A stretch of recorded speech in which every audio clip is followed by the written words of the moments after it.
UGC को लेकर UP की सियासत गर्म है। वरिष्ठ पीसीएस अधिकारी ने इस्तीफा दिया है। राजनीतिक दलों के बयानबाजी हो रहे हैं। हमारे साथ अभिजीत सांगा जी हैं। बताइए क्या है ये। देखिए, जैसा कि अभी सोशल मीडिया के माध्यम से जहाँ तक इन प्रावधानों को हम लोग समझ पा रहे हैं, एक मेरा तो मत यही है, मैं बार बार कह रहा हूँ कि समीक्षा होनी चाहिए। जहाँ पर इन विषयों में समस्या आ रही है, जिसको लेकर के समाज में असंतोष है, उन विषयों को चेकआउट करना चाहिए, उनमें संशोधन करके एक फ्रेश कानून बनाना चाहिए।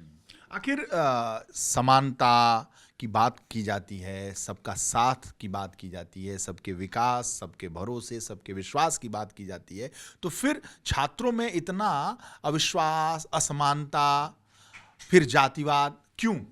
देखिए, कहीं ना कहीं कोई मिस्टेक है और निश्चित रूप से भारतीय जनता पार्टी मोदी जी के नेतृत्व में, योगी जी के नेतृत्व में ये सरकार सबका साथ सबके विकास के संकल्प में हर कार्य कर रही है।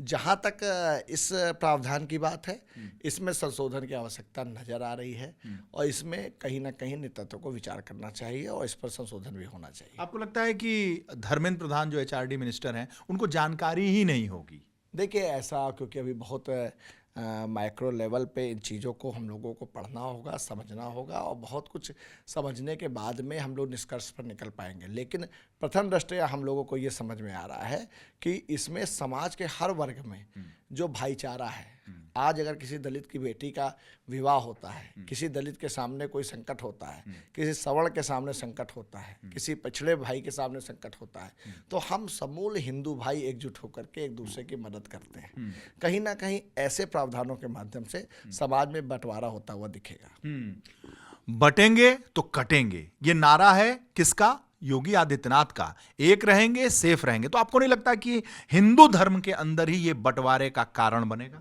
देखिए, कतई ऐसा नहीं है। अभी भारतीय जनता पार्टी का नेतृत्व तो निश्चित रूप से ऐसे कानून पर बदलाव लाने का भी काम करेगा और कुछ ना कुछ ऐसा रास्ता जरूर निकालेगा जिससे समाज के हर वर्ग में न्याय की स्थापना हो। अधिकारी चुनाव लड़ने जाते नहीं हैं, अधिकारी को समाज का सामना करना नहीं पड़ता है। यूजीसी में बैठे हुए जो अधिकारी हैं, ये उनकी करतूत है? निश्चित रूप से किसी ना किसी ने तो इसमें गलती की है।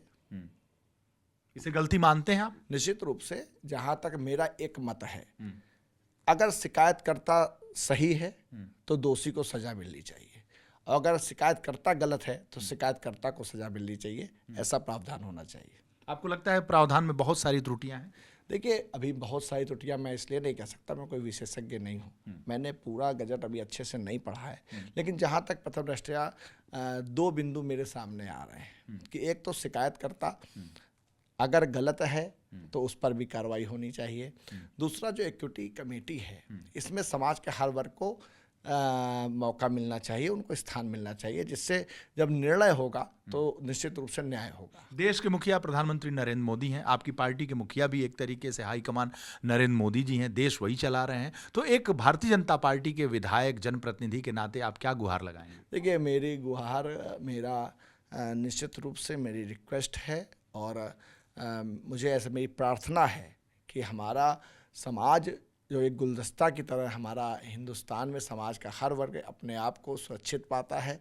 और निश्चित रूप से मैं तो कहता हूँ, जो वर्ग आज पिछड़े हैं, जो वर्ग दलित समाज में आ रहे हैं, जिनको अभी तक न्याय नहीं मिल पाया है, जिनको मौके अवसर नहीं मिल पाए हैं, उनको अवसर मिलने चाहिए, उनको मौके मिलने चाहिए, लेकिन किसी कानून का दुरुपयोग भी नहीं होना चाहिए। बहुत बहुत धन्यवाद आपका।